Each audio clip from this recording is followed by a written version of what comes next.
Siga man ang matay sising. Pastilan, siga ang mata, wala na ba ibitkot sa nanay.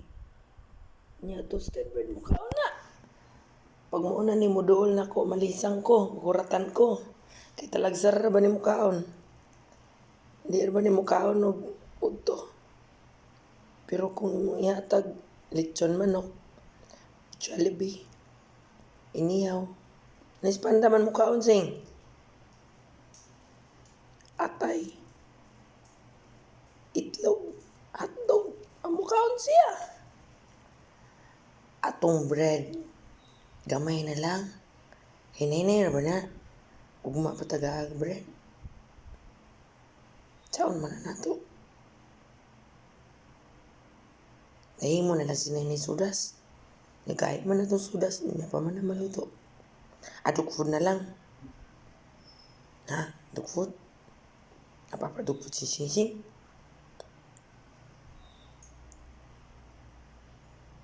Kani, humananig kaon. Ang bahaw, gibutangan ako siguro mga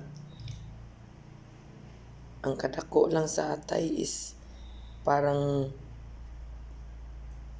kuko sa ako ang tudlo. Inana siya kalapad. Busog na. Kay namin dog food din ha. Nga isa ka kaldero. Hindi man pwede mo palit dog food kay lapok. Kita kaglalis sa mga delivery driver. So,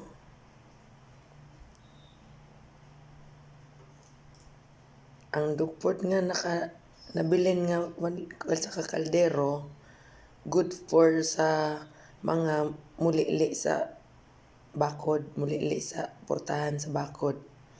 Kaya namay magtindog din na para gahapon. Si Sunshine, wanto yan ni. Pero gahapon, pag uli na ako gikan sa Pueblo, hingkat-kat naman ni, sao naman lang ni nato ron.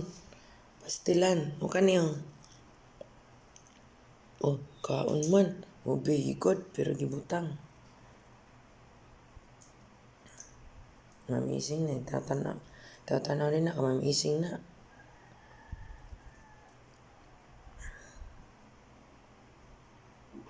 Tsaon man ni nato ron.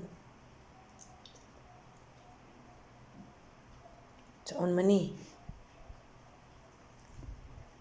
Kahapon, pag uli na ako, ulan, pero wala na yung ulan. Tabang namulot ko ng pupo sa ni Brownie o ni Mami Togi, may nasilip akong paa. Pagsilip ko si Sunshine. So, yun. Dog food ang sa kanila kasi madali kong kunin. Tapos hindi makalat. Dito, ang mostly kumakain ng dog food, tagalabas yung mga roaming stray dogs. Strays and roaming dogs. Ganun. Dito sa loob, tipid-tipid. Bapa na, kanaraman na to ang bread. Kaya kung ang bread ni Nainay, hatag ni Nainay, wala na bread si Nainay. Wala makaon si Nainay. Kamu na, amoy mga kutkot dog food. Ang tagaan mo ni Nainay dog food. Sila na sila pagkaon. Ako wa. Di bali nang wala ko'y pagkaon, basta sila na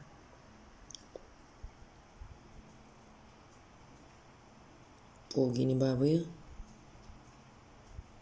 Among nanay baboy, buhay pa kaya baboy?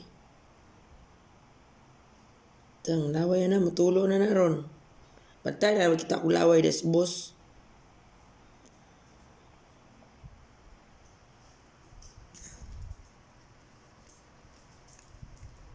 Nurot na. Lahat sila, basa ang pupo. Ay, hindi lahat. Lahat talaga. Silang mag-ina. Ere, tsaka ito. Kaya, bili na naman si Nainay ng gamot. Tapos, di man pwedeng gamot ra. Kay, suksok man to atay.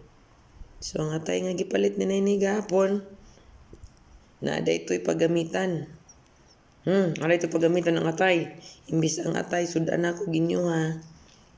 Ang sumato tala to, gamay ra ako, inyo daghan. Kaya dito man isuksok ang tambal. Kaya kung di mo pa ng tambal, Diyos ko, mapunog lanmay ng kilid na musbalay. Kaya di mapupo ang pupo, basa. Bakit kaya to? Dito lang naman to sa loob. Siguro yung kinain nila. Kaya minsan ayoko magpakain sa kanila ng kung ano-ano kasi problema ako sa pupo.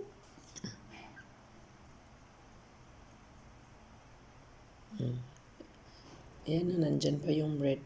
Pero kung sa iba yan, ay nako. Silang tatlo lang. Kasi yung isa, yung si Betty, yung may itim, pinasok ko sa cage kasi may blood ako pag di ko siya ipasok. Parot parito siya. High blood man ko pag sa mukan ko, kanang dagan pa ko trabaho niya, si baras-baras. So para di siya mabunalan, di ko magalit, pasok siya sa cage. Nasa cage siya. Siguro pag mag 2 years old na yan, magbago na ugali kasi ganito din to noon eh. Laging naghahanap ng pagkain sa floor. Punta dito, punta doon, di natutulog. Pero ngayon, na 2 years old mahigit na siya, hindi na siya ganun. Ano man mong basaan yung pupo man? Basa ilang pupo nga na laway-laway. Murag sipon. Tapos di lang isa ka beses. Eto, konti lang kinakain kaya yung pupo niya na basa, nandun lumusot sa mga batuhan. Kaya tatakpan ko na lang ng buhangin tapos diligan ng kanang sunrox.